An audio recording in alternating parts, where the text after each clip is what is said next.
Nash, Yeah. someone here to see you. Who's that? He's outside the front deck. Says he's an old friend of yours. Joe.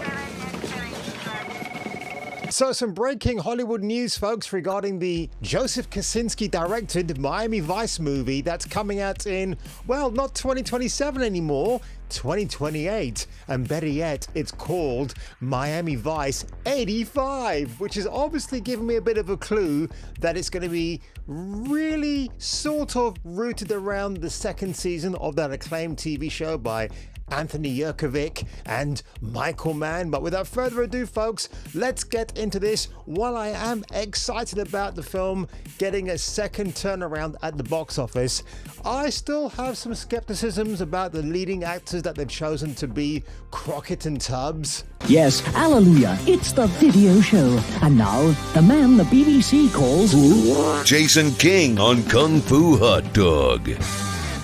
So, as a heads up, ladies and gentlemen, the 6th of August 2027, when Miami Vice 85 was going to be released, and if you ask me, that's a little bit of a strange slot to release a film like that in AAA, all the goodness that comes with it, but no, it's getting pushed to 2028 for the May the 19th, 19, Paul Hardcastle. In Vietnam, he was 19. In Vietnam, he was 19. Which is all synchronicity, like the Police album, all wrapped up into one. I absolutely love it. Now, while that news is going on, they still have to find the right people for the right parts of Zito, Switek, Castillo. Who is going to play Castillo? Now, my bets are on Josh Brolin. I think he kind of looks the part. He's got the tash. Never, ever come into this city again unannounced.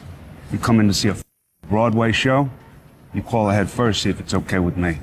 Edward James Olmos, or almost didn't get the role, if you know what I mean, could make a cameo along with Don Johnson and Philip Michael Thomas. I would love to see that personally, but who knows? But then the roles of Trudy and Gina, who would they be played by? Now, I strongly suspect that Gina might be played by Dakota Johnson, Don Johnson's daughter. Don Johnson, one of the original duo in the original Miami Vice MTV cop series. I think she will get the part. Do you have your Calvins on? As for Trudy, that could be any diverse actress they want to choose.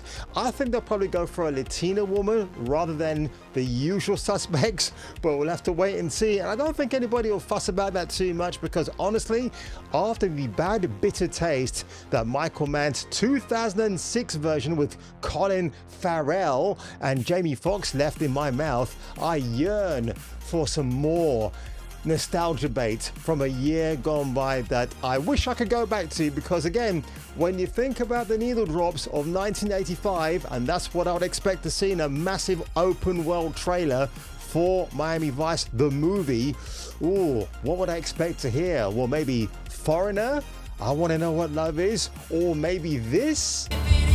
You like Speedwagon? What kind of man doesn't?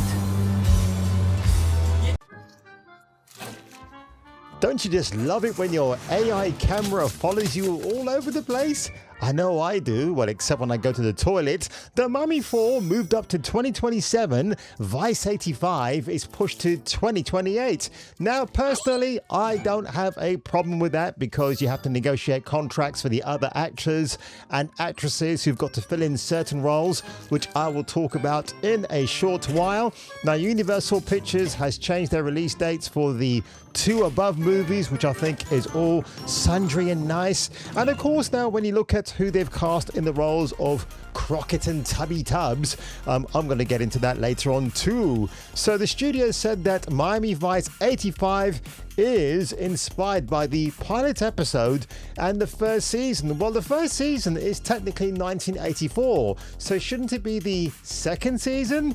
Oh my god, I hope the writers of Dan Gilroy and maybe who else they've got on board know what the hell they're doing. And again, when we look at the casting or the reunited because we feel so good with Rachel Weisz and Brendan Fraser, the original Comeback Kid. in The Mummy 4, well, it's going to discount The Mummy 3 and probably 2, hopefully. I wonder what the writers and directors behind the Ready or Not series will come up with to entice these two to reprise their roles of Edie and the swashbuckling dude whose name I have forgotten because I'm ad-libbing this entire video because that's the way I roll, folks. Now, just going over to the actual Deadline article itself. This is a bit of an underwhelming article, to be honest, because look what they've done here. So you've got the original duo of Crockett and Tubbs, Philip Michael Thomas and Don Johnson, just styling up those suits. And you've got, I mean, look, you got Austin Butler, you got Michael B. Jordan, Oscar winner, who's no doubt going to get more lines of dialogue, a bigger paycheck than Butler, right? Let's face it, that's going to happen. But you see these two right here oozing charisma, and Don Johnson has often spoke very fondly of Philip Michael Thomas. What a great actor and person he is on and off screen. Bubba, you are way too far from home. So much so that he invited him for 2 episodes of Nash Bridges when that became a big hit for Johnson even after Miami Vice had finished, and Johnson had a bit of a mixed film career as well. So it doesn't really matter in that case that, again, he's back on TV doing something that kind of gives a bit of a nod to Miami Vice. But again, Johnson's chemistry with Cheech Marine is fantastic. Don Johnson is such a great actor because he has got bundles of Kurt Russell energy in him, and it makes you wonder why he and Kurt never did a film together. I bet now when I look around on IMDb they actually did, but I don't recall they ever did. So again, this for now is what it is. I'm excited. I'm an 80s kid. I really want to see if they do this film justice compared to the Michael Mann disaster that was the 2006 film, which again I'll mention towards the end of this video. And that's pretty much it. But you know what? I'm going to keep a close eye out to see who they're going to cast in pivotal roles.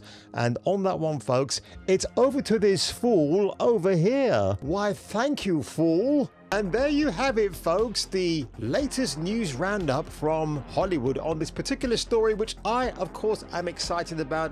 I love Miami Vice, still watching season 2. I do a live stream every Sunday. Well, not me personally, with Northern English Bastard and Admiral Teague on a Sunday evening from 6 till 7:30. So if you want to pop in the chat, say hello, lend a few comments, have a look at those guys, what they do. It's just a really fun time. I was actually on Northern Bastards live stream on Friday regarding the Pam Grier movie, Coffee, who likes to fill my cream with her coffees in tow, if you know what I mean. But I will say this much. I expect when they drop the first trailer for Miami Vice, they have to go back to 1985. What were the big hit songs then? You got to chuck in some Van Halen anyway if you want to overlap it a little bit. 99 Red Balloons by Nana, all that good stuff. But again, while music will play a part, they've got to make it look like MTV 1985, right? They have to have that aesthetic, the filters, the font. You know what? I think I might play around with some AI and see what that might look like as a concept.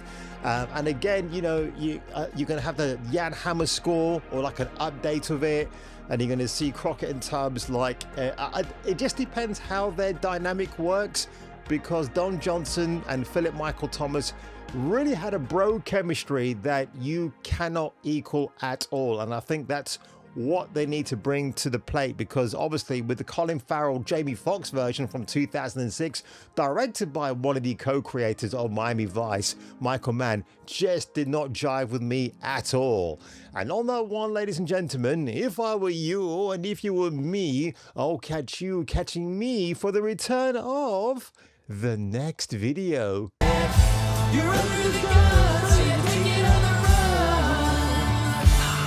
Whatever you do, numbnuts, don't search for this term on Google. Got that? Thanks for watching Kung Fu Hot Dog.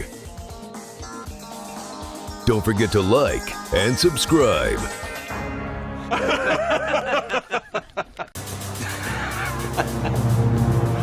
Hey, man. Nash man.